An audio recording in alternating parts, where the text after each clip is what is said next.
অবস্থা, সেই অবস্থার মধ্যে আপনারা সবাই জানেন কীভাবে কোভিডের সময় আমরা মোকাবেলা করেছি, এই অবস্থাকে আমরা মোকাবেলা করে সেটাকে ওভারকাম করি।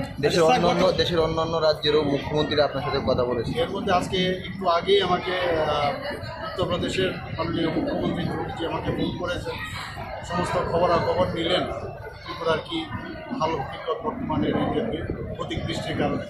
তো উনি আমাকে অলরেডি 10 কোটি টাকা আমাকে দিয়েছেন। তো আজকে মধ্যপ্রদেশের উনি মুখ্যমন্ত্রী উনিও 20 কোটি টাকা দিয়েছেন। তো সমস্ত জায়গার থেকে সবাই একটা মানে একটা রাজ্যের যে সমস্যা, সেই সমস্যা সমাধানে যেভাবে অন্য রাজ্যের সবাই আসছেন, আমাদের মাননীয় প্রধানমন্ত্রী, আমাদের গৃহমন্ত্রীজি তো করছেনই, কেন্দ্রীয় সরকার তো করছেন, অন্যান্য রাজ্যগুলিও যেভাবে এগিয়ে আসছেন সত্যিই প্রশংসার দাবি।